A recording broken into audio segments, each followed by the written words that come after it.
My husband wants me to kick my dying son out of the house and called him a burden, but he discovered that my son owns half of it. When my son Nate got diagnosed with leukemia at 24, he had to move back home for treatment. My husband Carl immediately started complaining. He's an adult. He should figure this out himself. I didn't sign up to live with your grown kid. The house belonged to me from my late husband, but Carl acted like Nate was invading his personal space. This was supposed to be our fresh start together, not a nursing home for your son. Carl would do these passive-aggressive things to make Nate feel unwelcome. He'd cook dinner for just the two of us and tell Nate there wasn't enough food. When Nate was too weak from chemo to make himself something, Carl would say, "Your mother isn't your servant. You have working hands." He'd blast music at 6 in the morning, knowing Nate was nauseated and needed rest. When I asked him to keep it down, he'd say, "I'm not changing my routine because your adult son can't handle real life." The worst was when Nate had treatments. Carl would complain about having to see medical equipment in his house. He'd make gagging noises when Nate threw up from the chemo. This is disgusting. Can't he do that somewhere else? He'd spray air freshener directly at Nate and say the sick smell was ruining his appetite. When Nate lost his hair,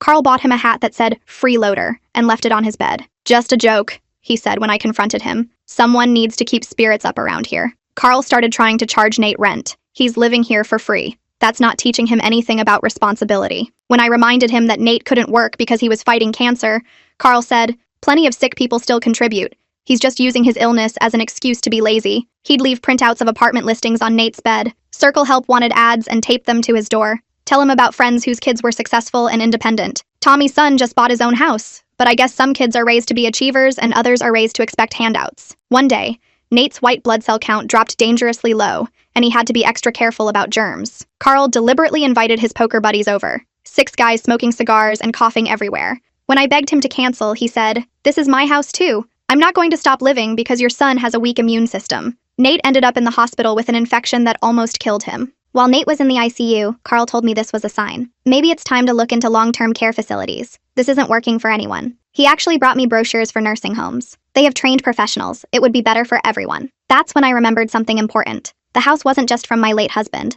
It was specifically willed to me and Nate. Carl had no legal claim to it at all. I'd never put him on the deed because my late husband wanted to make sure his son always had a home. I called my brother-in-law, who was a real estate attorney, asked him to pull all the paperwork. Sure enough, Nate legally owned half the house. Carl was basically just a guest who happened to be married to me. When Nate got out of the hospital, Carl was waiting with more apartment listings. I found some places with disability access. You could probably afford them with government assistance. That's when I told him to pack his things. Carl laughed. "You're kicking me out? Your husband? Over your freeloading son?" I showed him the deed. "This house belongs to me and Nate. You don't own anything here. You're the one freeloading. And now you're leaving." Carl's face went red. "You can't be serious. I'm your husband. I have rights." My brother-in-law walked in right then with eviction papers. "Actually, you don't. You're not on the deed. You have no rental agreement. You're here at the homeowner's discretion, and both homeowners want you gone." Carl tried everything. He cried about how he'd paid for groceries sometimes, how he'd fixed the garage door once, how he'd invested emotionally in making this his home. "I gave up my apartment for this. Where am I supposed to go?" Nate spoke up for the first time in months. His voice came out rough and thin, barely more than a whisper, but every word landed like a hammer. "You can go straight to hell, Carl." I stared at my son, this kid who'd always been so polite, so careful with his words even when he was little. Carl's whole face changed color, going from that angry red to this deep purple that made the veins in his forehead stand out. He opened his mouth, probably to yell, but my brother-in-law moved forward before Carl could get a word out. He held up the eviction papers, the official ones with the court seal and everything. "You have 72 hours to remove your belongings from the property. That's 3 days, starting right now." Carl turned to look at him, then back at me, then at Nate. His hands were shaking and he kept clenching and unclenching his fists. "This is insane. You can't just throw me out like garbage." My brother-in-law stayed calm, like he was explaining something simple to a kid. "Actually, we can. You're not on the deed. You never signed a rental agreement. You don't pay rent. Legally, you're a guest, and both homeowners want you to leave." Carl started pacing back and forth in the living room, his shoes making these heavy thuds on the floor. "I need more time. 3 days isn't reasonable. Where am I supposed to find a place in 3 days?" He turned to me with this desperate look. "I'm your husband. Doesn't that count for something? Don't I have rights?" My brother-in-law shook his head. "Spousal rights don't override property ownership. The house belongs to your wife and her son. You have no legal claim to it. You've been living here at their discretion, and that discretion has been revoked." I stood up from the couch and walked over to where Carl was standing. He looked at me like I might change my mind, like maybe I'd see how upset he was and back down. "You can take whatever is clearly yours. Your clothes, your personal stuff, anything you brought into this house, but anything we bought together stays here because you contributed almost nothing financially over the years." Carl's eyes went wide. "That's not fair. I paid for things. I fixed stuff around here." I felt this cold anger settle in my chest. The kind that makes you really clear-headed instead of confused. You fixed the garage door once. That doesn't give you ownership of our furniture. He started to argue, opening his mouth to list off all the things he thought he deserved, but something in my face must have stopped him. Maybe he finally saw that I was done, that no amount of talking or crying or threatening would change my mind. He looked at me for another few seconds, then turned and stomped down the hallway toward the bedroom. Doors started slamming, one after another, and I could hear him muttering under his breath about how ungrateful we were, how he gave up everything for this family, how nobody appreciated him. Nate was still sitting on the couch, and when I walked back over, I saw his hands were shaking. Not just a little tremor, but really shaking. Like all the adrenaline from standing up to Carl was hitting him at once. I sat down next to him and took his hand in both of mine. His skin felt cold and papery, the way it always did after chemo when his circulation got bad. "You okay?" I asked him, keeping my voice quiet. He nodded, but didn't say anything. I could feel him trembling, this whole body shake that came from pushing himself past what his body could handle. Standing up to Carl had taken everything he had, and now he was paying for it. My brother-in-law sat down in the chair across from us and waited until the slamming sounds from the bedroom stopped for a minute. "I'm going to stay for a while. Make sure everything goes smoothly. Do you have plans for dinner?" I realized I hadn't even thought about food. The whole confrontation had pushed everything else out of my mind. "I don't know. I could order something." He pulled out his phone and started looking at delivery options. "Let me take care of it. You two just sit here and breathe for a minute." While he scrolled through restaurant menus, I kept holding Nate's hand. The shaking was starting to ease up a little, but he still looked exhausted. Carl came back out of the bedroom carrying a box of his stuff and shot us this look full of anger and hurt. He set the box down by the front door with a loud thump, then went back for more. My brother-in-law looked up from his phone. "We should probably have a police officer here when he actually moves out, just to make sure everything stays peaceful." I nodded. "Can you arrange that?" He tapped something on his phone. "I'll make some calls tomorrow. We'll schedule it for the 3rd day. Give him the full 72 hours, but make sure he leaves on time." Carl made another trip past us with a laundry basket full of clothes. He was moving fast, angry movements, grabbing things and shoving them into bags without any care. More doors slammed, more muttering about betrayal and ingratitude. My brother-in-law ordered Chinese food from that place on Main Street that Nate used to like before he got sick. When it arrived, we sat at the kitchen table and ate while Carl continued packing in the other room. Nate managed a few bites of rice, which was more than he'd eaten at dinner in weeks. "How are you feeling?" my brother-in-law asked him. Nate put down his fork and looked at his plate. "Tired, but good. Like I should have said something months ago." I squeezed his shoulder. "You said it when it mattered. That's what counts." We spent the rest of the evening planning the next few days. My brother-in-law wrote everything down in his phone, making a list of what needed to happen and when. Call the police department tomorrow morning. Schedule the officer for day 3. Change the locks immediately after Carl leaves. Make sure I had copies of all the legal documents. Check that Carl wasn't trying to take anything that belonged to me or Nate. That night, after my brother-in-law left and Nate went to bed, I lay in the guest room listening to Carl bang around in our old bedroom. He was making as much noise as possible, slamming drawers and dropping things on purpose. But instead of making me anxious like it usually did, the sound just made me feel relieved. Every bang was one step closer to him being gone. I realized I was sleeping better than I had in months, even with all the noise. Just knowing he'd be out of here soon made everything feel lighter, like someone had lifted this heavy weight off my chest that I'd gotten. So used to carrying I forgot it was there. The next morning, Carl showed up at breakfast with red eyes and a crumpled tissue. He sat down across from me and Nate without saying anything at first, just staring at his empty plate. Then he started talking about how he couldn't sleep all night, how he kept thinking about all his mistakes, how he wanted to go to counseling if I'd just give him another chance. His voice cracked on the last part and he reached across the table like he was going to take my hand. I pulled back before he could touch me. I told him it was too late for counseling, that watching him deliberately put Nate in danger with the poker party wasn't something therapy could fix. That kind of cruelty didn't come from stress or misunderstanding. Nate set down his fork and looked directly at Carl for the first time since the eviction papers got served. He said Carl had months to show basic human decency and chose cruelty every single time, that he was done being treated like a problem in his own house. Carl's face shifted from sad to angry in about 2 seconds. He stood up fast enough that his chair scraped loud against the floor, started saying we were both ungrateful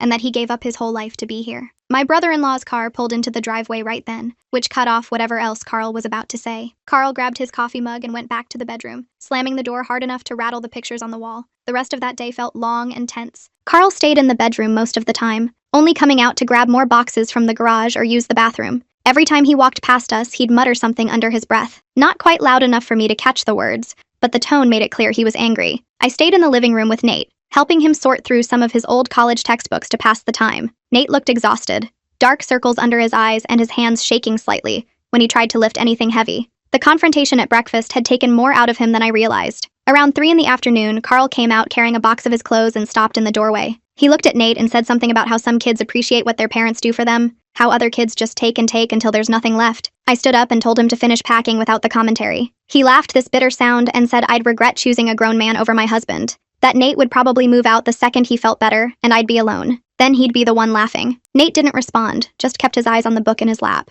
I could see his jaw clenched tight, but he didn't take the bait. That seemed to make Carl even angrier. He set the box down with a thump and started listing all the things he'd done for us. Fixed the garbage disposal last year, painted the guest bathroom, bought groceries every other week. Like those basic household tasks somehow balanced out months of psychological torture. My brother-in-law called around 4 to check in. I told him Carl was still packing but getting more aggressive with his comments. He said he'd come by tomorrow morning to make sure everything stayed under control, that I should call the police if Carl tried anything tonight. After dinner, which Carl refused to join us for, Nate had his scheduled chemo appointment coming up the next day. I'd been dreading leaving him alone in the house with Carl even for a few hours. That's when I remembered the home health nurse the hospital had assigned. Her name was Autumn, and she was supposed to start doing regular check-ins this week. I called the nursing service and explained the situation.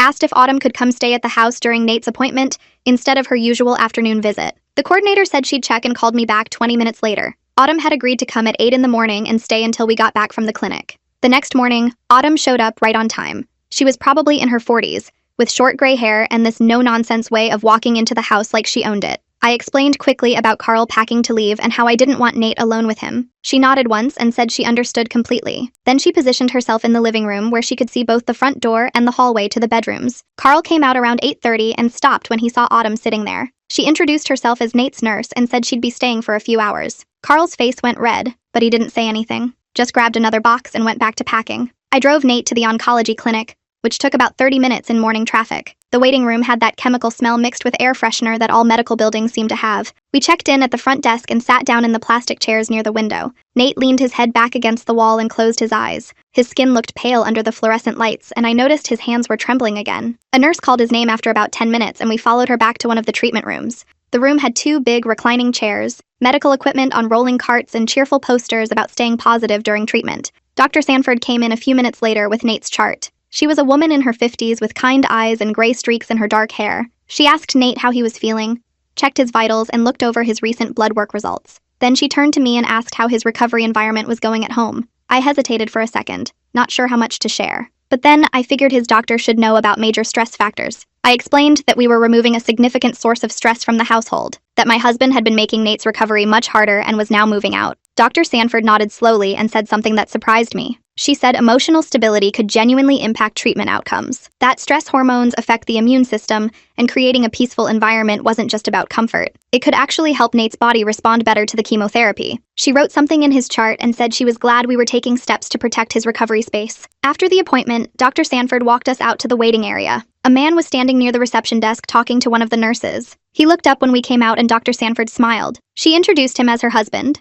and said his name was Felix. He worked as a hospital social worker in the building next door. Felix shook my hand and said his wife had mentioned our family was going through a difficult time. He asked if I'd considered joining a support group for caregivers of cancer patients. I admitted I hadn't really thought about it. Felix pulled out a business card and wrote something on the back. He said many caregivers face relationship strain during treatment, that I shouldn't feel alone in choosing my child's well-being over my marriage. The support group met every Thursday evening in the hospital's community room. He said I might find it helpful to talk with other people who understood the impossible choices cancer forces families to make. I took Felix's card and thanked him for thinking of us. He told me the support group had helped a lot of families through similar situations. Dr. Sanford squeezed my shoulder and said she was proud of the steps we were taking to protect Nate's recovery. We drove home in comfortable silence, and I noticed Nate looked more relaxed than he had in weeks. The tension that usually lived in his shoulders seemed lighter somehow. When we got back to the house, Carl's truck was gone from the driveway. I felt something loosen in my chest that I hadn't realized was wound so tight. Autumn met us at the door and said Carl had finished loading his things about an hour ago.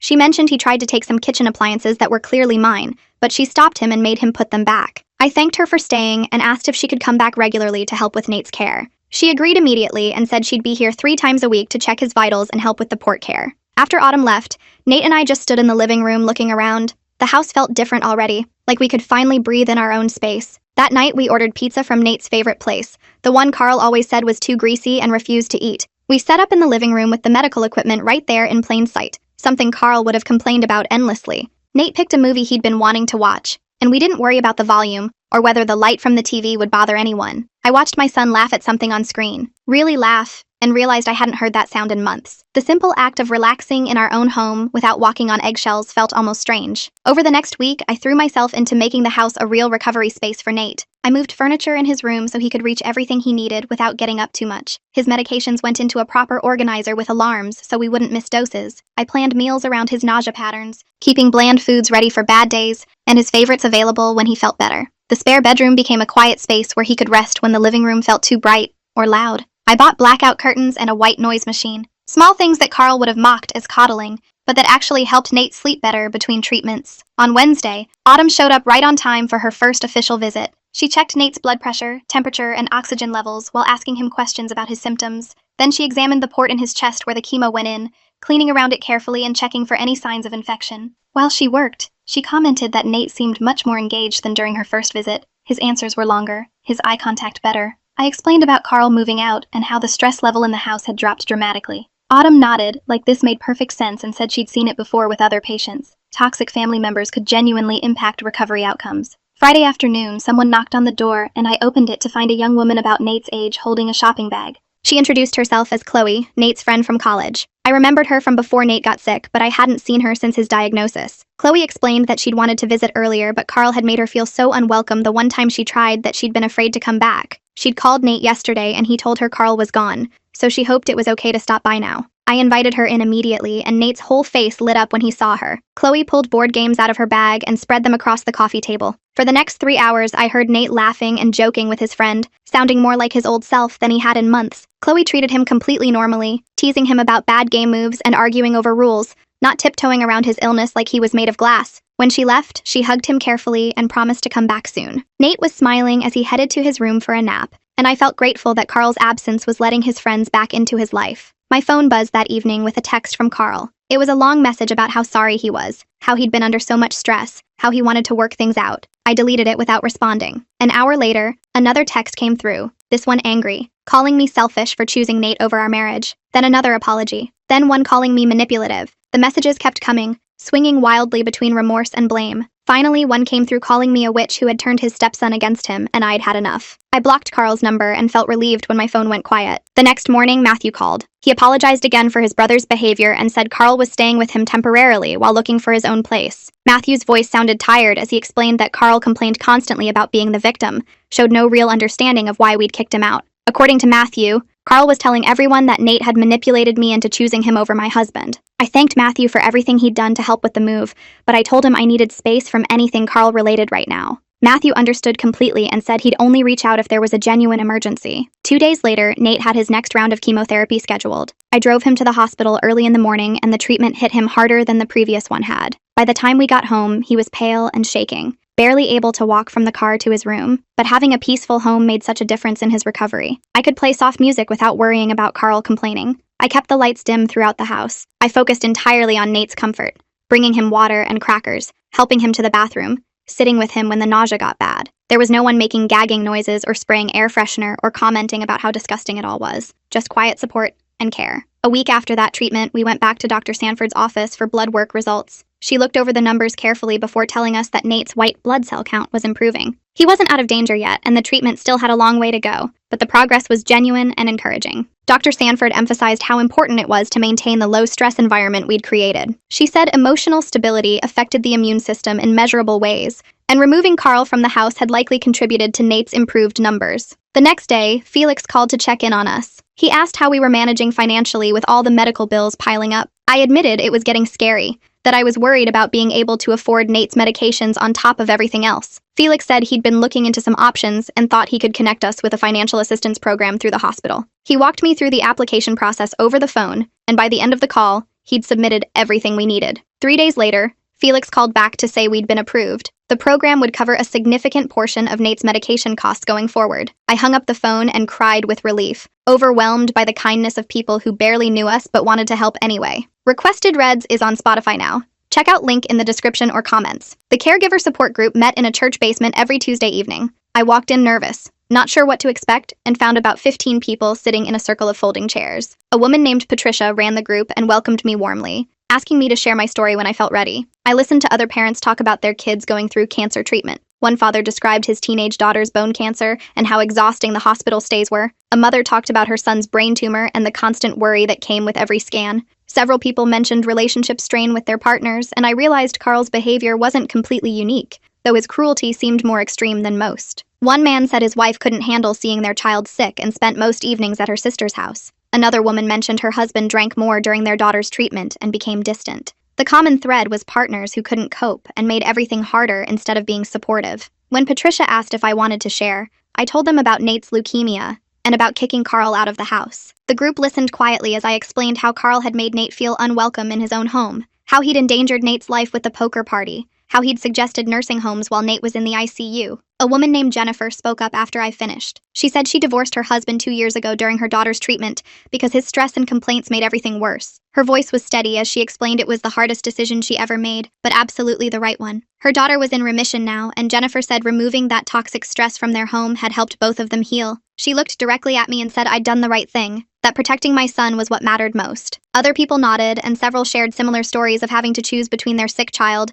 and an unsupportive partner. I left that meeting feeling validated in a way I hadn't expected, knowing other parents understood exactly why I'd made the choice I did. At home, Nate and I started building new routines together. We'd have coffee in the kitchen each morning when he was feeling okay, sitting at the table and talking about nothing important, just enjoying the quiet peace of the house. Afternoon rest periods became standard when his energy dipped, and I'd make sure the house stayed quiet so he could actually sleep without Carl's music or complaints. Evening card games became our favorite activity when his nausea was manageable. We'd play rummy or poker for hours, keeping score on a notepad and laughing at our terrible hands. The rhythm felt natural and healing in ways I hadn't experienced since before Carl moved in. Nate commented one evening that he'd forgotten what it felt like to relax in his own home, to not constantly brace himself for the next cruel comment or passive-aggressive action. I realized I'd been doing the same thing, walking on eggshells in my own house, always worried about Carl's next complaint or deliberate provocation. Now we could just exist without that constant tension. Chloe started visiting twice a week, usually on Wednesday evenings and Saturday afternoons. She'd bring board games or movies,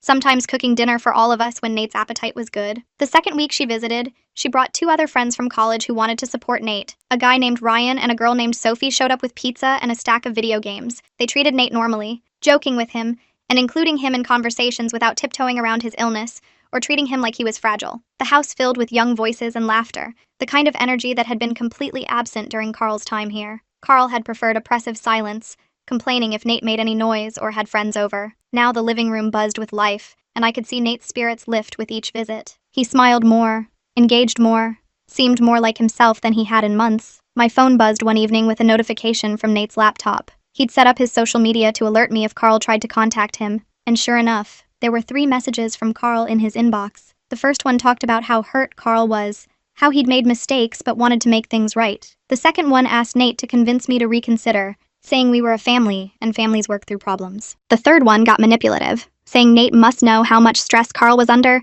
and how unfair it was to kick him out during such a difficult time. Nate blocked Carl immediately when I showed him the messages. He said he wanted me to know what Carl tried so there wouldn't be any secrets or ways for Carl to manipulate either of us separately. I was proud of how clearly Nate saw through Carl's tactics, how he didn't fall for the guilt trips or emotional manipulation. My brother-in-law called a few days later to check in and mentioned something interesting. Carl had apparently contacted him about challenging the eviction legally, asking if there was any way to claim rights to the house or force his way back in. My brother-in-law told Carl he had absolutely no legal standing since his name wasn't on the deed. He'd never paid rent and there was no legal agreement giving him any claim to the property. He said pursuing it would be a complete waste of money that Carl would lose, which apparently ended that conversation immediately. My brother-in-law sounded amused as he relayed this, saying Carl seemed genuinely shocked that being married to me didn't automatically give him ownership rights. I thanked him for shutting that down quickly and for continuing to help us navigate the legal side of removing Carl from our lives. I started going through our finances and realized the mess Carl had left behind was worse than I'd thought. He'd maxed out 2 credit cards that had my name on them, spending money on things I never saw or benefited from.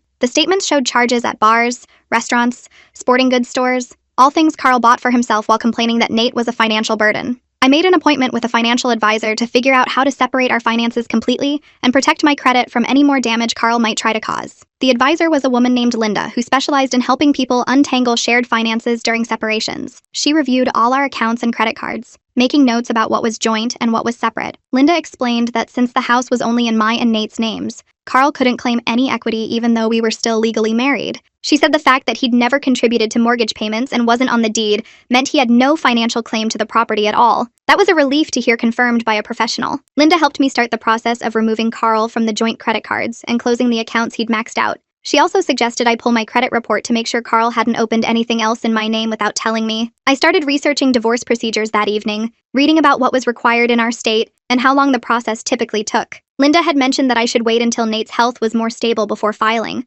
since divorce proceedings could be stressful, and I needed to focus my energy on Nate's recovery right now. But knowing the information and having a plan made me feel more in control of the situation. Nate had a particularly good week, where his energy levels improved noticeably. His nausea was manageable with medication, and he actually felt like eating regular meals instead of just crackers and soup. We took short walks around the neighborhood in the early evening when the air was cooler. The first walk was just to the end of our block and back, but by the end of the week we were making it around the whole block without him needing to stop and rest. During one of these walks, Nate said he'd forgotten what it felt like to be relaxed in his own home, to not constantly feel like he was intruding or being judged. He said the difference in his stress levels was huge, that he could actually focus on getting better, instead of managing Carl's hostility on top of managing cancer. I squeezed his hand and told him that's exactly what I wanted, for him to be able to heal without additional burdens. We had an appointment with Dr. Sanford at the end of that good week. She reviewed Nate's latest blood work and examined him carefully, asking detailed questions about his symptoms and energy levels. After reviewing everything, she said she wanted to adjust his treatment protocol based on his improved response to the chemotherapy. The current drugs were working better than she'd initially projected,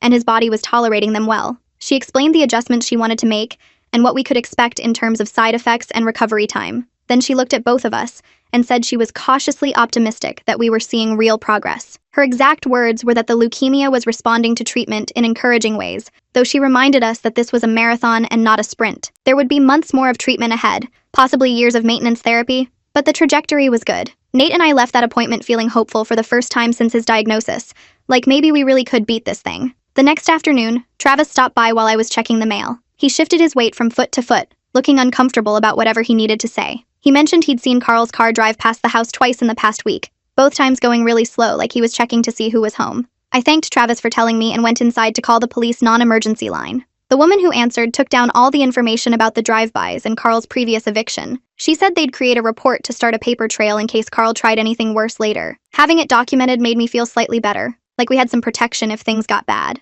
2 days later, the officer who'd supervised Carl's move called to check in. He asked if Carl had tried to contact us or come back to the property. I told him about the drive-bys Travis witnessed. The officer suggested I said I wanted to wait and see if Carl would stop on his own first, that maybe he just needed time to accept the situation. The officer said that was my choice, but to call immediately if Carl approached the house or tried to contact either of us directly. Autumn came for her regular visit that Thursday morning. She took Nate's blood pressure and temperature, checked his port site, and asked her usual questions about symptoms and medication side effects. While she was packing up her supplies, she commented that Nate seemed different lately, more engaged and positive than during her first few visits. She said she'd worked with cancer patients for 15 years and could tell when someone's mental state improved. Autumn explained that positive mental health genuinely helped physical recovery from cancer treatment, that stress and depression could actually make side effects worse and slow healing. She shared a story about another patient whose cancer responded better to treatment after his family removed a toxic girlfriend from his life. The difference in his recovery speed was dramatic, once he wasn't dealing with constant emotional abuse on top of fighting the disease. That evening, I sat down at my computer and searched for support groups for parents of adult children with cancer. I found an online forum with hundreds of members from all over the country. I created an account and spent hours reading through posts from other parents dealing with similar situations. Several members shared stories about having to make hard choices about partners who weren't supportive during their child's illness. One woman wrote about divorcing her husband because he kept pressuring their daughter to go back to work during chemotherapy. Another talked about kicking out her boyfriend who complained about medical bills. Reading these stories made me feel less alone, like I wasn't crazy or selfish for choosing Nate over Carl. I posted my own story in the introduction section, keeping it brief but honest about what happened. A few evenings later, Nate and I were sitting in the living room watching a cooking show. During a commercial break, he said something that caught me off guard. He told me he'd been feeling guilty about causing my marriage to end, that he kept thinking maybe he should have just tried to deal with Carl's behavior to keep the peace. I turned off the TV and looked at him directly. I explained that Carl's cruelty was Carl's choice, not something Nate caused by being sick. I told him that protecting him was my choice too, and I would make the same decision again without any hesitation. Nate's eyes got watery, but he nodded and said he was starting to understand that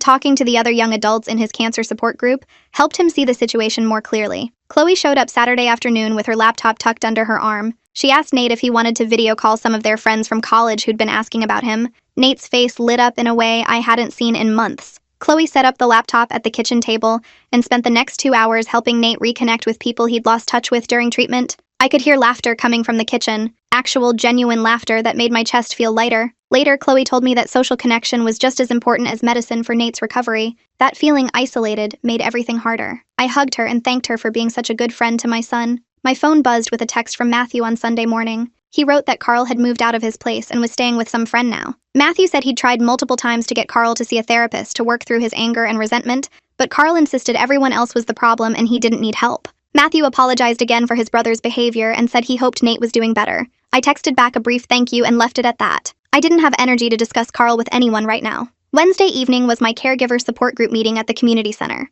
When it was my turn to share, I told the group about having to choose between my son and my husband, about kicking Carl out to protect Nate's health and safety. The response from the other caregivers was overwhelming. Several people said I modeled the kind of courage they wished they'd had when facing similar situations. One father said he let his wife's negativity poison his daughter's recovery environment and regretted it deeply. Another mother said she was currently struggling with a partner who resented her son's illness, and hearing my story gave her strength to consider making changes. Walking out of that meeting, I felt validated in a way I desperately needed. Thursday afternoon brought news that made everything feel worthwhile. Dr. Sanford called me into her office after examining Nate. She pulled up his latest scan results on her computer screen and pointed to several areas. The leukemia was responding to treatment better than she'd projected initially. The cancer markers in his blood were dropping faster than expected, and the bone marrow biopsy showed significant improvement. She was careful to say we weren't done yet, that Nate still had months of treatment ahead, and we needed to stay vigilant. But this was genuinely good news, the kind of progress that gave real hope for long-term remission. That night felt like a celebration was actually appropriate for once. Nate requested his favorite restaurant, a Thai place that made this coconut curry he'd been craving for weeks. I ordered delivery, and we set the table with real plates instead of eating from containers. We talked carefully about future plans, not wanting to jinx anything, but allowing ourselves to hope for the first time in months. Nate mentioned maybe going back to finish his degree once he was in remission. I talked about the vegetable garden I wanted to plant in the spring. We didn't make any concrete promises to the universe, just let ourselves imagine a future where cancer wasn't the center of everything. I scheduled an appointment with a divorce attorney the following week. The office was downtown in a plain brick building with worn carpet and fluorescent lights that hummed. The attorney was a woman in her 50s who looked tired but competent. She pulled out a yellow legal pad and asked me basic questions about the marriage. How long we'd been married, whether we had kids together, what assets we shared. I explained that we'd been married 3 years, no children together, and the house belonged to me and my son from my first marriage. She nodded and made notes. She asked about bank accounts, and I told her we had one joint checking account that Carl used for groceries sometimes, but my main accounts were separate. She said that would make things easier. She explained the divorce process in straightforward terms. No legal jargon that would confuse me. I'd need to file a petition, serve Carl with papers, wait through a mandatory separation period. Since we had no shared property and no kids, the whole thing should take about 6 months if Carl didn't fight it. She asked if I thought he would contest the divorce. I said probably not, since he seemed more interested in playing victim than actually fixing anything. She wrote that down too. The consultation lasted 40 minutes and cost $200, but I left feeling like I finally had a clear path forward instead of just existing in this weird limbo. The attorney brought up something I hadn't considered. She said Carl's documented harassment of my son, combined with the eviction circumstances, would work strongly in my favor if Carl tried to claim spousal support or any financial settlement. I'd brought copies of the eviction papers and some text messages where Carl complained about Nate being a burden. She looked through everything carefully and said this created a clear pattern of behavior that no judge would reward. She mentioned that deliberately endangering a cancer patient by inviting sick people into the home could even be considered reckless endangerment in some contexts. I felt this huge sense of relief wash over me. All those months of documenting Carl's cruelty, keeping records of his behavior, noting down the worst incidents, it wasn't just my hurt feelings or overreaction. It was actual evidence that protected me legally. She made copies of everything I brought and added them to my file. She said to keep documenting anything Carl tried going forward, any contact attempts or harassment, because it would only strengthen my case. I walked out of that office feeling lighter than I had in months, knowing I had real legal protection instead of just hoping Carl would leave us alone. Travis stopped me in the driveway a few days later while I was getting the mail. He mentioned casually that he hadn't seen Carl's car drive by in about 2 weeks now. I realized as he said it that I'd stopped watching for Carl constantly. For the first few weeks after the eviction, I'd been jumping at every car sound, checking the windows whenever I heard an engine, keeping my phone close in case Carl showed up and caused problems. But somewhere along the way, that hypervigilance had faded without me noticing. I wasn't constantly braced for confrontation anymore. I could sit in my living room without watching the street. I could focus on Nate's care without part of my brain always scanning for threats. Travis said he'd keep an eye out anyway, just to be safe, but it seemed like Carl had finally accepted he wasn't welcome here. I thanked him for watching out for us and went back inside. The house felt different now, safer somehow, like we could actually relax instead of constantly preparing for the next attack. That evening, I realized I'd gone the whole day without thinking about Carl once, and that felt like progress. Autumn showed up for her regular check on Nate with a folder of information she'd printed out. She said she'd been talking to some colleagues at the hospital about resources for young adults with cancer, and they'd mentioned a support group that met twice a month specifically for people in their 20s dealing with cancer treatment. The group was facilitated by a social worker and met at the community center near the hospital. She thought Nate might benefit from meeting people his own age who understood what he was going through, since most cancer support groups skewed older and had different concerns. I brought the information to Nate after Autumn left. He looked through the flyer without much enthusiasm at first. He'd gotten used to isolation during treatment, pulling away from friends who didn't understand and couldn't relate to suddenly being sick at 24. But I pointed out that these would be people who got it, who were living the same reality he was. He said he'd think about it. 2 days later, he asked if I could drive him to the next meeting. I felt hopeful that he was willing to try, that he wanted to connect with people again, instead of just retreating further into himself. The young adult cancer group met on Thursday evenings in a conference room at the community center. I drove Nate to his first meeting and waited in the parking lot, giving him space but staying close in case he needed to leave early. He was in there for 90 minutes. When he came out, his face looked different, more open than it had been in months. On the drive home, he told me about the people he'd met. There was a woman his age who'd finished treatment for lymphoma 2 years ago and was back in college now. A guy who'd had bone cancer and lost part of his leg, but was training for a marathon on a prosthetic. Another woman currently in treatment like Nate, who talked about her plans to travel once she hit remission. Hearing their stories, seeing people who'd survived and were building real lives after cancer, gave him something the doctors couldn't provide. It was proof that life could continue, that this disease wasn't a death sentence, that he could have a future beyond hospital rooms and chemo schedules. He said he wanted to go back to the next meeting. I felt grateful to Autumn for bringing us that information, for thinking about what Nate needed beyond just medical care. Nate went to 3 more meetings over the next month and a half. Each time he came home a little more energized, a little more hopeful about his future. At his next appointment,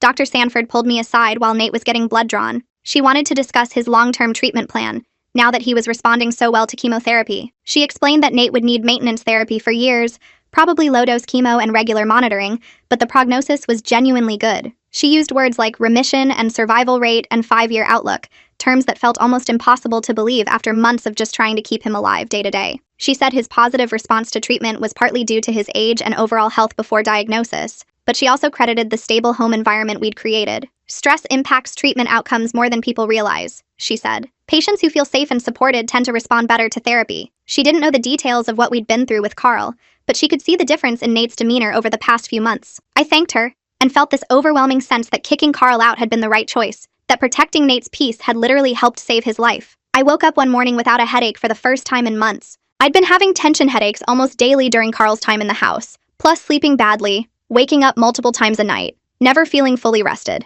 I'd normalized these symptoms, figured they were just part of being a caregiver under stress. But as the weeks passed after Carl left, I realized my body was healing too. The headaches stopped. I started sleeping through the night. My stomach problems cleared up. I had more energy during the day. My own health had been suffering under the constant stress of managing Carl's hostility while caring for Nate, and I hadn't even fully recognized how bad it had gotten. Now that the household tension was gone, my physical symptoms disappeared. I could focus on taking care of Nate without my own body breaking down from the strain. It made me angry in retrospect, realizing how much Carl's presence had damaged both of us. But mostly I just felt grateful that we were both recovering now. Chloe came over one Saturday afternoon and asked if we could talk privately. We sat at the kitchen table with coffee while Nate napped in his room. She said she'd been thinking about our situation and wanted to make an offer. Her current apartment lease was ending next month, and instead of renewing, she wondered if she could move into our spare bedroom. She'd pay rent, split utilities, help with Nate's care when needed. The rent money would help us with medical bills, and having another person in the house would mean I wasn't solely responsible for everything. I told her I needed to discuss it with Nate first since he co-owned the house,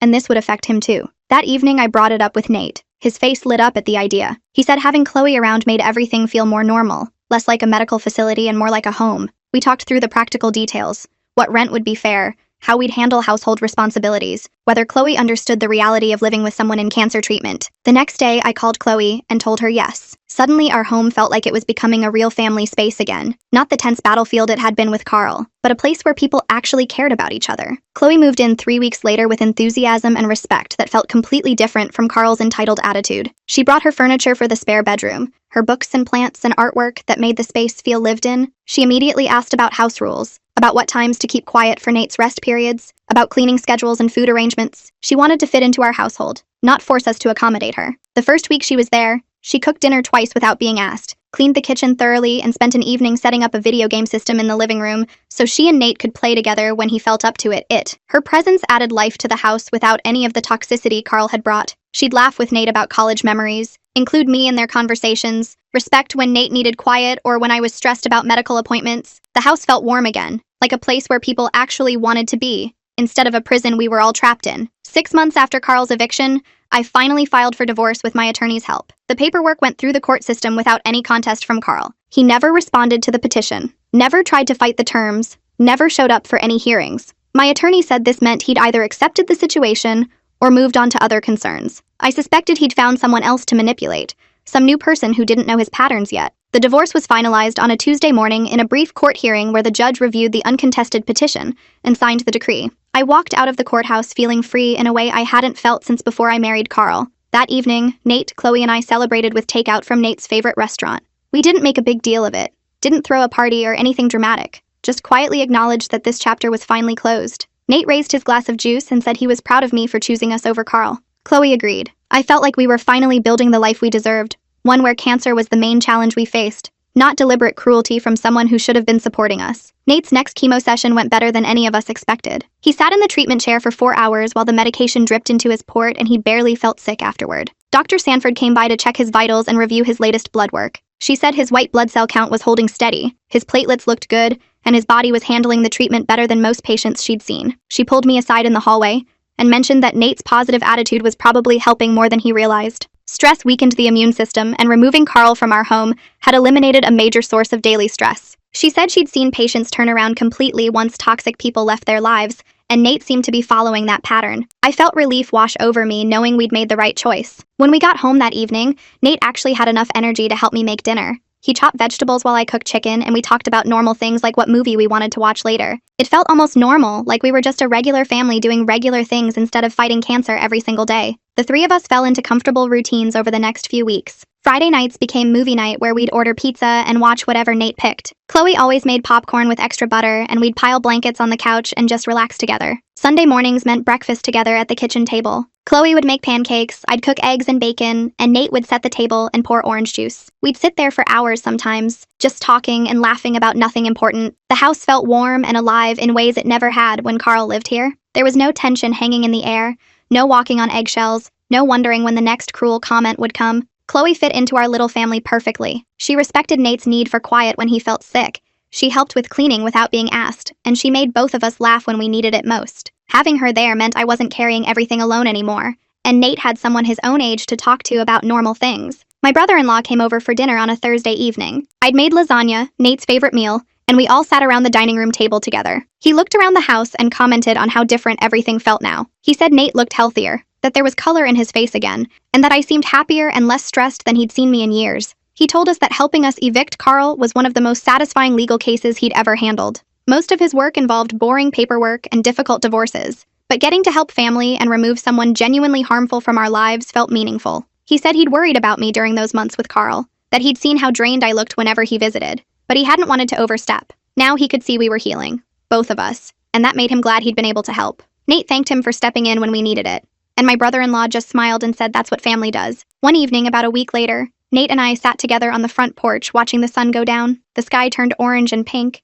and the air was cool, but not cold. Nate was wrapped in a blanket, and I had my coffee mug warming my hands. He turned to me and said thank you for choosing him when it mattered most. His voice was quiet but steady. I felt tears start to form, but I blinked them back and told him there was never really a choice to make. Protecting your child is what love looks like, and I was grateful we both got to heal together in the home that was always meant to be ours. He nodded and looked back at the sunset. We sat there in comfortable silence for a while, just being together. His next treatment was scheduled for the following week, and Dr. Sanford had mentioned that if his numbers kept improving, we might be looking at genuine hope for remission. Our family looked different now than it had a year ago. Smaller but stronger, and we were facing the future together with real hope instead of just survival. Well, that's another inspiring disaster wrapped up. If you made it to the end, you clearly enjoy watching chaos unfold. Subscribe and let's keep making bad choices together.